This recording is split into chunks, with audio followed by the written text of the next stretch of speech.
Yes, Your Grace. The law of surprise. Time-honored. We shall be content. The surprises we encounter on a daily basis would be of no value to one such as you. What awaits at the palace are edicts to sign and portraits of suitors from far-off lands. I fear you would find little use for either. Thus we've decided you shall receive the deed to a vineyard, Corvo Bianco, and a sum of coin.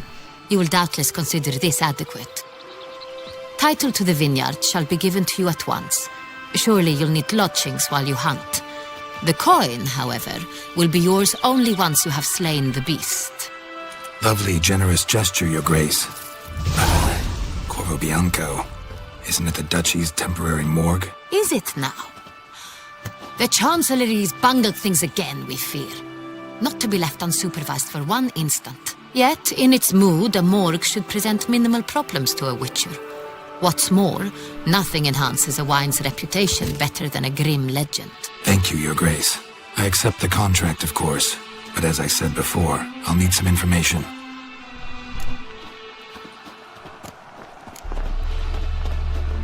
How'd it start? Who was the first victim? Crespi was the first to die. He was famed once for his many glorious tournament victories.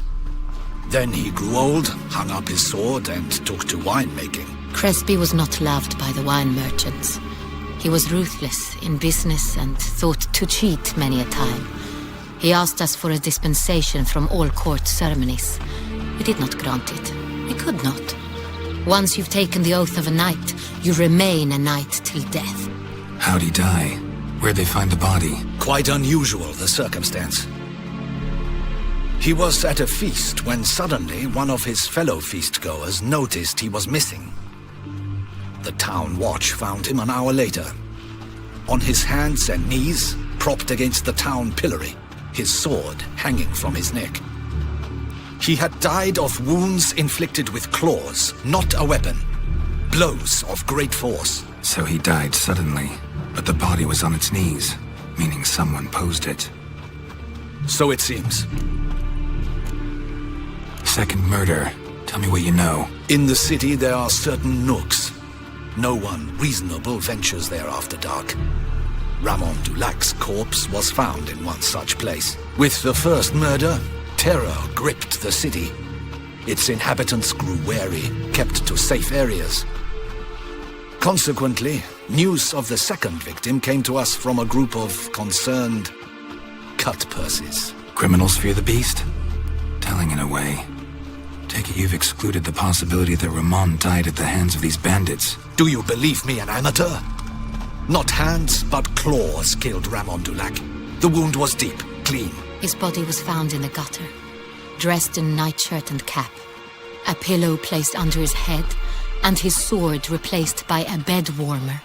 Ramon Dulac, a knight who but a dozen years past was an advisor to our father, the Duke. Someone went to a lot of trouble to make him look ridiculous. Maybe revenge was the motive. It's not out of the question. Dulac had shady dealings with the criminal underworld, but no one ever came forth with concrete proof of any misdoings. So, first two victims were knights, best years behind them. The same could be said of the third. Sir Delacroix was wont to claim that in modern times knights face new challenges, enterprise being the latest addition to the chivalric virtues. He made a veritable fortune in the grain trade. Palmerin even nicknamed him Sir de la Stinchi. Found a coin pouch on his body. Contained florins dating from various times, hailing from different provinces of the Empire. Delacroix loved coin, true, but had no patience for numismatics. Lots of similarities between the victims. All the bodies were found in strange places under extraordinary circumstances. Seems the murderer, whoever or whatever it is, has some meaning to convey. These were honorable men. We are horrified by the disdain, the disrespect with which they were treated. These were knights of Toussaint. Blast it. Might be the point. From what you say, none was a model of virtue. Ever considered that's what the beast's trying to draw attention to? All the murdered men were knights who swore fealty to the 5 chivalric virtues. And even if Knights of Toussaint swear fealty to what virtues exactly? honor, Wisdom, generosity, valor, and compassion. Beast seems to be pointing up moral decay, denouncing it. Victims were all humiliated. Might have been murdered to emphasize their lack of specific chivalric virtues. Honor compromised by the pillory. Wisdom by ridicule. Generosity by a coin pouch shoved down a throat. It seems to fit, true, though not perfectly. Can't discount the theory if it's on the lips of everyone in town. Say our reasoning's right. Next murder will be just as showy and denounce the victim's lack of the fourth virtue, valor. We can also assume that victim will be an elder knight. Let's think. At the moment, all the knights are either at the tourney grounds or in the palace gardens. Our annual hare hunt shall begin there shortly. Have you heard of the custom? Milton mentioned something. Seemed excited to prance around in a bunny costume. Not sure why. Hang on. Strange circumstances. A knight advanced in years. The famed cowardice of rabbits. Could it be that simple? Is Milton de Peyrac-Peyren the next victim? Milton also knew Delacroix. Told me so down by the river. Damien! To miss something so obvious. De Peyrac-Peyren, Crespi, Delacroix, and Delac formed a knightly team. It was years ago, but... Your Grace, we need to find Milton, immediately. Rather problematic.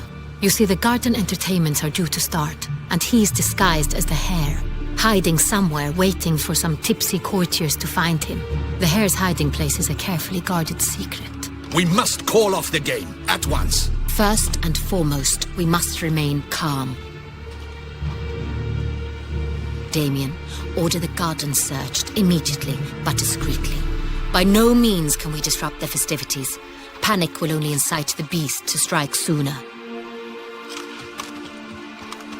And you, Witcher, follow me. My gardens, my night, I shall take the fall.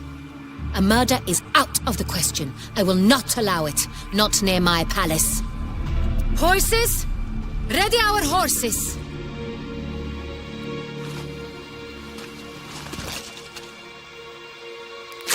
Your Grace!